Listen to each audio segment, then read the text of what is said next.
क्या आपका बीपी 140/90 से ज़्यादा रहता है और आपको कोई लक्षण नहीं है? तो हो सकता है कि यह बीपी आपके शरीर को धीरे धीरे नुकसान पहुंचा रहा हो, आपके शरीर को धीरे धीरे डैमेज कर रहा हो। और सबसे खतरनाक बात कि आपको पता ही नहीं चलता कि आपका बीपी बढ़ा हुआ है, क्योंकि बीपी की बीमारी का कोई लक्षण नहीं होता है। अगले 5 मिनट में मैं आपको बताऊंगा कि बीपी की बीमारी से आपके अंगों को, आपके किन किन अंगों को नुकसान पहुंचता है। नमस्कार, मैं हूं डॉक्टर RM जोशी, आपका आरोग्य मित्र, और आप देख रहे हैं पोषण शिक्षा। अगर आपका बीपी 120/80 से कम है तो आप ग्रीन जोन में हैं, और अगर आपका बीपी 120 से लेकर 140/90 तक है तो आप हैं येलो जोन में। और अगर आपका बीपी 140 से ज़्यादा है तो आप बीपी के रेड जोन में हैं। और यहीं से सारी मुश्किलों की या प्रॉब्लम्स की शुरुआत या कॉम्प्लिकेशन की शुरुआत शुरू हो जाती है। और यहीं से शुरू होता है असली खतरा।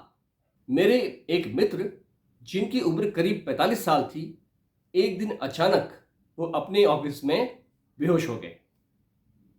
जब उनको अस्पताल ले जाया गया तो उनका बीपी था 200/100, यानी कि सीवियर हाइपरटेंशन, या आप उसे हाइपरटेंसिव इमरजेंसी भी कह सकते हैं। इसलिए बीपी को कहा जाता है साइलेंट किलर, क्योंकि ये आपको वार्निंग भी नहीं देता है।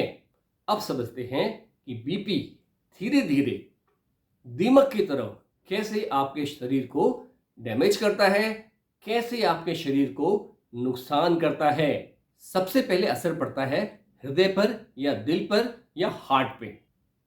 ज़्यादा ब्लड प्रेशर या बीपी के कारण हृदय को बहुत अधिक जोर लगाना पड़ता है, जिसकी वजह से वो धीरे धीरे करके कमजोर हो जाता है। हार्ट अटैक का जो खतरा है वो 2 से 3 गुना तक बढ़ जाता है। जरा सोचिए, अगर किसी का दिल ही ठीक ठाक काम ना करे तो उसका क्या होगा।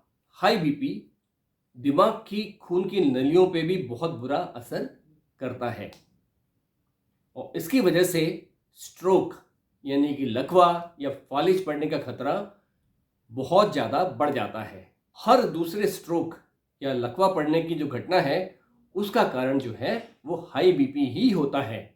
हम सब जानते हैं कि स्ट्रोक के बाद शरीर का आधा अंग काम करना बंद कर देता है। एक बार लकवा पड़ने से एक पल में पूरी जिंदगी बदल जाती है।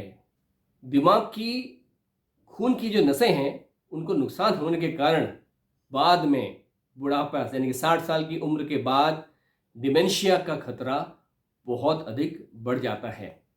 डिमेंशिया के बारे में अधिक जानकारी के लिए आप मेरे डिमेंशिया वाले वीडियो ज़रूर देखें। हाई बीपी के कारण किडनी धीरे धीरे फेल होने लगती है और कई बार डायलिसिस तक की नौबत आ सकती है। और अगर एक बार डायलिसिस की नौबत आ गई, यानी कि किडनी पूरी तरह से फेल हो गई, तो व्यक्ति को सिर्फ जिंदा रहने के लिए 50 से 60 हजार प्रति माह की जरूरत पड़ती है। और बीपी को कंट्रोल करके इस मुसीबत से छुटकारा पाया जा सकता है। अगला टारगेट है आंखें। आंखों की रोशनी भी जा सकती है। डायबिटीज के बाद हाई बीपी ही आंखों के अंधापन का एक बहुत महत्वपूर्ण कारण है। बीपी से खून की नलिकाएं या आर्टरीज पे बुरा असर पड़ता है। ये स्टिफ हो जाती हैं, यानी कि अकड़ जाती है, और यही हार्ट अटैक और स्ट्रोक का कारण बाद में बनती हैं। अब ये बात ध्यान से सुनिए, अगर बीपी अनकंट्रोल्ड रहे तो आने वाले 10 सालों में हर 2 में से 1 व्यक्ति का कोई ना कोई अंग तो खराब होना शुरू हो जाता है। ये रिस्क जो है वो व्यक्ति की उम्र, वो ट्रीटमेंट ले रहा है या नहीं ले रहा है, और उसकी लाइफस्टाइल क्या है, उस पर पूरी तरह से निर्भर करता है। अब किसी को 10 साल में हो सकता है, किसी को 15 में हो सकता है, किसी को 7-8 साल के बाद ही ये प्रॉब्लम शुरू हो सकती है। याद रखिए, बीपी सिर्फ एक नंबर नहीं है, ये एक ऐसी कंडीशन है या ऐसी बीमारी है जो धीरे धीरे करके आपके शरीर को नुकसान पहुंचाती है। इसलिए बीपी की बीमारी को हल्के में ना लें। अपने ब्लड प्रेशर की नियमित जांच कराएं और डॉक्टर की सलाह लेकर सही समय पर बीपी का इलाज कराएं। ये देखा गया है कि अगर आप सही समय पे इलाज करते हैं, नियमित रूप से दवाइयाँ लेते हैं और आपका बीपी कंट्रोल में रहता है, तो ये जो अंगों का जो नुकसान है उसकी रफ्तार को काफ़ी हद तक कम किया जा सकता है। आप सबसे मेरा आग्रह है कि बीपी की बीमारी को बहुत ही सीरियसली लें, गंभीरता पूर्वक लें। इसे नज़रअंदाज बिल्कुल ना करें, नज़रअंदाज बिल्कुल ना करें। भोजन द्वारा आरोग्य दीर्घायु प्राप्त करने के लिए देखते रहिए पोषण शिक्षा।